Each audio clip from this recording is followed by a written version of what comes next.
Instagram. Let's talk about Instagram.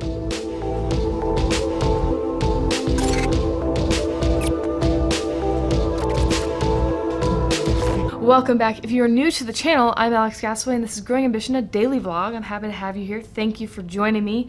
I am documenting the journey of building a tech and media company from the ground up. So if you're interested in entrepreneurship, social impact, creativity, I think you're in the right place. So go ahead and subscribe, hit that little bell icon so you get notified when I drop a new video, which, as I said, is daily. But let's get into this one. Instagram. I've been thinking about it since I started the daily vlog. Well, aren't we thinking about it always?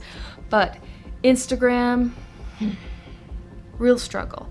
One of my 2019 goals is to post on Instagram daily, whether that be a story or a post. Either way, I just want to engage with the community, and I cannot for the life of me figure out what I am on there. I'm like having an identity crisis. It's a bit ridiculous, but am I an entrepreneur? Am I a creator? Am I posting about social impact? They all are so closely tied. Obviously, this is what I'm doing, but everyone's Instagram feeds are so different for these different niches, and everyone tells you to niche down. I get it, but I'm completely avoiding niching down beyond these three industries in my business. This is what I'm addressing. This is what I have. So it feels weird to niche down from there on my Instagram account because that is what I'm doing. I feel like as soon as I implement the entrepreneurship side of this stuff, I'm going to lose that grid aesthetic. And I just want to know how important that is. How important is the grid aesthetic? Let's get into it. One of my early vlogs is called Nothing is Stopping You, and I'll put that right up here. But I mentioned Instagram and a little bit of my history with Instagram, so I won't get into that in this video. But one of my favorite things about Instagram is the audience, is the community, the people who are really on there to engage and meet people and be inspired. At least the way I kind of figure out what I want to do in my strategies, I tend to try to reverse engineer. I look at other people that I admire, other people in the industries that I want to be a part of, and I try to figure out how they're providing value and how I can provide value to my audience. There's an abundance of creators, photographers, filmmakers that I follow, and an abundance of entrepreneurs that I follow as well.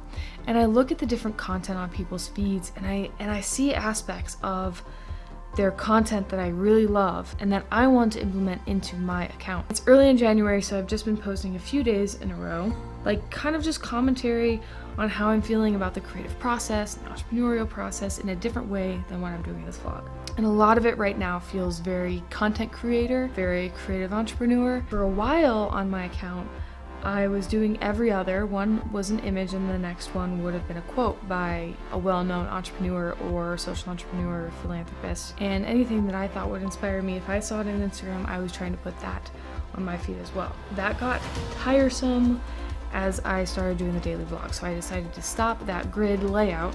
So now I'm kind of struggling figuring out what I want my grid to look like. Does the Instagram grid matter? And I know I could probably get so many comments in here, negative comments for even posing the question on whether or not it matters. I always want my grid to make sense and to be clear that I'm focused on entrepreneurship, social impact, and creativity. But does it need to be this like beautiful display of your best photographs?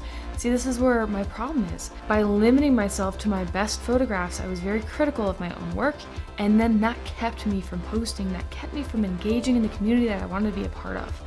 Just like trying to perfect videos was keeping me from engaging with the YouTube community. How much does the Instagram grid matter to you? Does it need to be this beautiful display of pictures?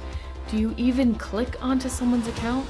You have someone like Gary Vee. He says everyone who's worried about how their grid looks is gonna regret it in 3, 5, 10 years that they weren't posting more than 3 times a day. They were too worried about what their grid looked like. And obviously Gary Vaynerchuk has grown immensely in the past few years, and his Instagram content is on point. He has so much micro content that he's pulled from longer videos. I want to slide some more of that social impact, more of that entrepreneurship feel into my grid. But I know as soon as I do that, I'm gonna be like scrolling through it and be like, this is not pretty, like this is not aesthetic, right? Seriously, this video is like just a bit of my rant and just a bit of what I'm thinking about. Sometimes I don't feel like we all share like these thoughts enough on this kind of a platform. Gonna start to see some changes on my Instagram. Hey, if you don't follow me on Instagram, it feels like a plug. It feels just like shameless. Honestly, I'm doing different things on Instagram than I'm doing on here. So if you use Instagram and you're not following me yet, maybe hop over, give it a look, see if you want to follow along there. But for real, if you take one action on this video, please comment down below. If someone is not strictly a photographer or videographer, filmmaker, creative, does the Instagram grid matter as much to you? Or is it more the value that you get from each individual piece of content when you click through someone's account rather than the grid? I really want to know. If you take one action off this video, please make it that. All right, that's it for the rant. I'm Alex Castaway, and this is Growing Ambition, a daily vlog where I'm taking you along on the journey of building a tech and media company. If you're interested in entrepreneurship, creativity, social impact, you're in the right place. So drop a like, subscribe, do all the things. I'll see you tomorrow.